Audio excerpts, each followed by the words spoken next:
Guys, तो यहाँ पर आज हम देखने वाले हैं हिंदी का जो आपका पेपर है उसका फुल सॉल्यूशन। इस पेपर से इस बार के बोर्ड एग्जाम में कई सारे ऐसे क्वेश्चन हैं जो गाइस इस बार के बोर्ड एग्जाम में आपके आज किए जाएंगे। तो चलिए इस पेपर का यहाँ पर हम देख लेते हैं फुल सॉल्यूशन।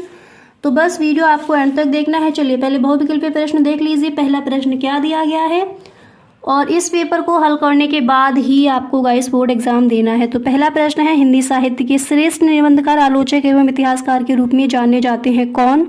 बालकृष्ण भट्ट, पद्मलाल पुन्नालाल बख्शी, रामचंद्र शुक्ल या फिर इनमें से कोई नहीं। तो राइट ऑप्शन पद्मलाल पुन्नालाल बख्शी। अगला क्वेश्चन क्या है कि महादेवी वर्मा द्वारा रचित रेखा चित्र है जिंदगी मुस्कुराई, गांव की सांझ, अतीत के चलचित्र, बाजे पहेलिया के घुंघरू। राइट ऑप्शन हम सबको पता है अतीत के चलचित्र। अगला क्वेश्चन देख लीजिए, कोणार्क के रचनाकार हैं कौन है? जगदीश माथुर, राम कुमार वर्मा, जयशंकर प्रसाद, विष्णु प्रभाकर। तो जो राइट ऑप्शन है विष्णु प्रभाकर। अगला क्वेश्चन, चलो चांद पर चलें की रचनाकार हैं कौन है? धर्मवीर भारती, अंग्रेजी जयशंकर प्रसाद, जयप्रकाश भारती या फिर मोहन राकेश। तो राइट ऑप्शन चलो चांद पर चले धर्मवीर भारती। ठीक है। तूफानों के बीच रचना की विधा है कहानी, उपन्यास, एकांकी या फिर रिपोर्टाज। ये आपको यहाँ पर बताना है। अगला क्वेश्चन, केशव दास किस काल के कवि हैं? आदिकाल के हैं, भक्ति काल के हैं, रीत काल के हैं, आधुनिक काल के हैं। तो इन सभी क्वेश्चंस के आंसर आगे अभी हम देखेंगे। तो इन क्वेश्चंस को पहले पढ़ लीजिए। भारत भारती के रचनाकार हम सबको पता है भारतेंदु हरिश्चंद्र है, मैथिली शरण गुप्त, माखनलाल चतुर्वेदी, सूरदास। इस तरह से वहाँ पर आपको ऑप्शन दे दिए जाते हैं। चलिए अगला क्वेश्चन यहाँ पर क्या दिया गया है, फटाफट से गाइस पूरा पेपर यहाँ पर आप देख लीजिए। अगला क्वेश्चन है कि भारतेंदु युग की समयावधि क्या है? सन 1900 से 1928 ईस्वी तक, सन 1868 से 1900 ईस्वी तक, सन 1919 से 1936 ईस्वी तक और सन 1800 लेकर दिया गया 1826 तक।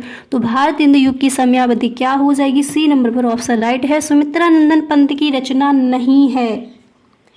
क्या पूछा गया है कि सुमित्रा नंदन पंत की रचना नहीं है? तो कामायनी, ये सुमित्रा नंदन पंत की नहीं है, ये महाकाव्य है।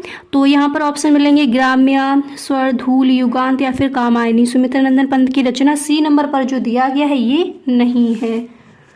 अगला क्वेश्चन है कि रीतमुख काव्य धारा के कवि हैं बिहारी लाल, पद्माकर, केशव दास, खनानंद। तो आपको पता है बिहारी लाल है। अगला क्वेश्चन, हाँ रघुनंद प्रेम परीते, तो मुबिन जियत बहुत दिन बीते। तो प्रयुक्त पंक्ति में प्रयुक्त रस है वीर रस है, रास रस है, करुण रस है या फिर रौद्र रस है? तो यहाँ पर वीर रस है ये।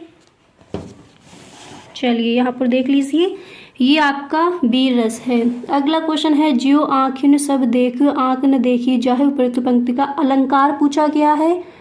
तो उपमा अलंकार है, रूपक अलंकार है, श्लेष अलंकार है या फिर उत्प्रेक्षा अलंकार है? तो श्लेष अलंकार राइट हो जाएगा। सोरठा छंद के पहले एवं तीसरे चरण में मात्राएं होती हैं 13-11 मात्राएं, 11-11 मात्राएं, 11-13 मात्राएं या फिर इनमें से कोई नहीं। तो 11-11 मात्राएं। अगर आप सोरठा और रोला की अगर आप अच्छे से परिभाषा याद कर लेते हो तो वहाँ पर क्वेश्चन आप अच्छे से, इस तरह के क्वेश्चन आप अच्छे से सॉल्व कर लोगे। ठीक है।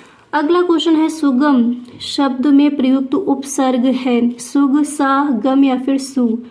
राइट ऑप्शन आपको वहां पर लिखना है। नवरत्न में समास है कर्मधारय समास, द्विग समाज, तत्पुरुष समास या फिर अव्ययीभाव समास। तो राइट ऑप्शन सी नंबर पर।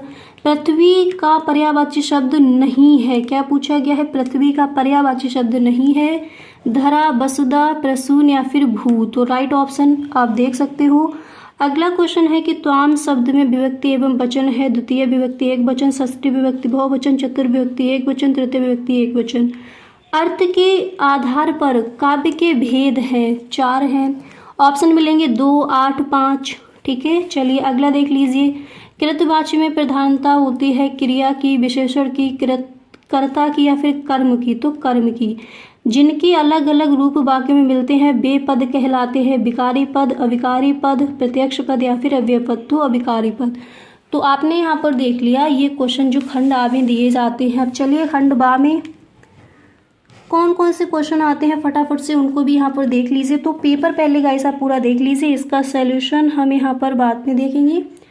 तो दिया गया जो वृद्ध हो गए हैं वो अपनी बाल्यावस्था और तरुणावस्था से दूर हट आए हैं, उन्हें अपने अतीत काल की स्मृति बड़ी सुखद लगती है, वे अतीत का ही स्वप्न देखते हैं। तो आपको इस तरह से दी जाती है, 2 गद्यांश दे दिए जाएंगे किसी भी चैप्टर से। तो जो भी चैप्टर्स हैं उनको सही ढंग से आपको पढ़ना है ताकि हिंदी के पेपर में आपके वहाँ पर कोई भी मार्क्स ना कटे, ठीक है। इस तरह से आपको अपनी तैयारी करनी है। तो और इस तरह से इस जो आपको गद्यांश दिया जाएगा, जो पैराग्राफ दिया जाएगा उससे रिलेटेड क्वेश्चन दे दिए जाएंगे। पहला प्रश्न यही होता है कि उसका संदर्भ लिखना है। दूसरा क्वेश्चन जितने में रेखा आपकी खींची है तो रेखांकित अंश की व्याख्या कर देनी है। तीसरा क्वेश्चन इससे रिलेटेड रख दिया जाएगा और इससे ढूंढकर ये क्वेश्चन आप लिख सकती हो। अगला क्वेश्चन अगली देखिए अथवा में ये दी गई है, तो आपको सही ढंग से जो वहाँ पर पता है वही गाइस वहाँ पर आपको लिखनी है। तो चलिए अगला क्वेश्चन यहाँ पर देख लीजिए। जिस तरह से आपको गद्यांश दिया जाता है उसी तरह से आपको दिया जाएगा वहाँ पर पद्यांश, ठीक है। तो यहाँ पर देख लीजिए ये पद्यांश आपका दिया गया है। इसका आपको करना क्या है, पहले इसका संदर्भ लिखना है। क्वेश्चन देखिए, और रेखांकित अंश की व्याख्या करने, यहाँ से लेकर यहाँ तक रेखा, इसकी व्याख्या। बालकृष्ण गाय चराने क्यों नहीं जानना चाहते हैं, तो ये क्वेश्चन का आंसर भी आपको इससे लिखना है। अथवा में ये आपको दे दी गई है। तो जो भी चैप्टर्स हैं उनको ध्यान से पढ़िए। अगला क्वेश्चन इसके बाद ये दिया जाता है कि निम्नलिखित संस्कृत गद्यांश का संदर्भ सहित हिंदी में अनुवाद कीजिए। 2 दिए जाएंगे आपको। तो ये चैप्टर्स देख लीजिए, इन चैप्टर्स की आपको ध्यान से पढ़नी है। अस्माकम जो आपका दिया गया है, भारतीय संस्कृत जो चैप्टर दिया गया संस्कृत में, उसको आप ध्यान से पढ़िए। जिस तरह गद्य में दिया जाएगा उसी तरह से पद्यांश से भी आपके जो श्लोक हैं वो रख दिए जाएंगे। 2 आते हैं अथवा में, तो जो सही ढंग से आपको पता हो वही आपको वहाँ पर लिख कर आना है। अगला क्वेश्चन ये होता है कि अपने पठित खंडकाव्य के आधार पर दिए गए प्रश्नों के उत्तर दीजिए। तो फटाफट से आप इस पेपर को अब देख लीजिए, ठीक है। इस तरह से हिंदी का पेपर वहाँ पर आपको दिया जाता है। और हाँ, इसको आप देख लीजिए, इनके आपको निबंध देख लेने, वो जो जीवन परिचय है वो देख लेने हैं। गद्य में पहले देख लीजिए रामधारी सिंह दिनकर, डॉक्टर राजेंद्र प्रसाद, भगवत शरण उपाध्याय, क्लियर। इसके बाद यहाँ पर पद्य में देख लीजिए अब किनके आपको याद करने हैं। सुभद्रा कुमारी चौहान, मैथिली शरण गुप्त, बिहारी लाल, केदारनाथ सिंह। इसके बाद अगला क्वेश्चन अपनी पाठ्य पुस्तक से कंठस्थ एक श्लोक, 2 श्लोक आपको याद करने। अगर एक आपकी प्रश्न पत्र यानी अगर आपके पेपर में दिया गया है वो आपको नहीं लिखना है, ठीक है। अगला क्वेश्चन क्या दिया जाता है, अपने प्रधानाचार्य को छात्रवृत्ति के लिए एक आवेदन पत्र, तो वो तैयार कर लेने। इसके बाद इस तरह से क्वेश्चन दिए जाएंगे संस्कृत में, उनके आपको आंसर लिखने हैं। और बाद में आता है निबंध लिखने के लिए। तो बहुत ही लेंथी पेपर आता है आपका हिंदी का। तो कोशिश आपको ये करनी है कि जितना जल्दी वहाँ पर आप लिख पाओ, क्योंकि निबंध कई सारे स्टूडेंट्स का निबंध वहाँ पर छूट जाता है, क्योंकि पेपर थोड़ा लेंथी होता है। तो आप वहाँ पर रचा कर लिखते हो तो फिर पेपर आपका छूट जाता है। स्पीड का आपको विशेष वहाँ पर ध्यान रखना है। और इस तरह से आता है आपका हिंदी का पेपर, ठीक है।